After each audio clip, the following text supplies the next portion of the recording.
Գիտեք, որ Հայաստանի մի շարք քաղաքական կուսակցություններ անդամակցում են եվրոպական տարբեր ընտանիքներին, եւ մեր առաջարկությունների մեջ նաեւ կա նամակի նախագիծ, որը մոտ օրերս մենք կքննարկենք մեր այլ գործընկերների հետ, որի գաղափարը հետեւյալն է. անկախ մեր քաղաքական տարաձայնություններից Հայաստանի ներսում, անկախ նրանից, թե մենք ինչ գաղափարական հիմքով որ քաղաքական ընտանիքների անդամ ենք, մենք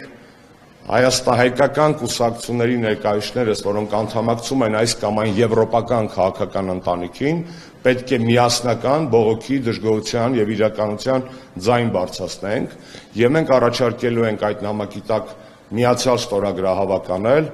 հիշեցնեմ ձեզ, Հանրապետականը եւ Ժառանգությունը ԵԺԿ անդամներ են Եվրոպական ժողովրդական կուսակցության, Հայ հեղափոխական դաշնակցությունը սոցիալ-դեմոկրատական ընտանիքի անդամ է, Բարգավաճ Հայաստանը կոնսերվատորների եւ բարեփոխիչների եվրոպական ընտանիքի անդամ է, ՀԱԿ-ը եւ Լուսավոր Հայաստանը լիբերալ-դեմոկրատական եվրոպական քաղաքական ընտանիքի անդամ են, որքանով ես տեսնում եմ նաեւ հայաքվեն աշխատում է եվրոպական մեկ այլ քաղաքական ընտանիքի հետ, եվրոպական պատրիոտների հետ, եւ այստեղ պետք է նաեւ բանակցենք Արցախի կուսակցություններից մեկի հետ, նախկինում ազգային ժողովի նախագահ պարոն Ղուլյանի ղեկավարած կուսակցության հետ, որը ժամանակին անդամ էր Եվրոպական ազատական ալյանսին, որտեղ իրենք անդամ են։ Այսինքն, եթե մենք կարողանանք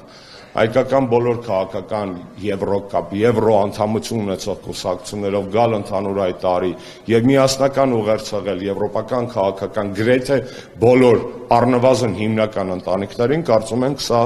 նույնպես կարևոր նախաձեռնություն եւ գործ պետք է լինի։ Հաջորդը, որ ես կցանկանամ ձեզ ներկայացնել, հետեւյալն է,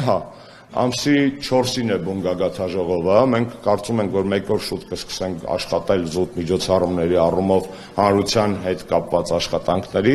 իմաստով, տեսանելի իմաստով, ամսի 4-ին կլինեն տարաբնույթ ակցիաներ, որոնք արդեն ասացի ձեզ, նվիրված են լինելու Հայաստանում ժողովրդավարության ճգնաժամին եւ Արցախի խնդիրներին, ամսի 5-ին Եվրամիություն Հայաստան գագաթնաժողով է նախատեսված, այդտեղ նույնպես կլինեն մեր կողմից բողոքի եւ դժգոհության ակցիաներ։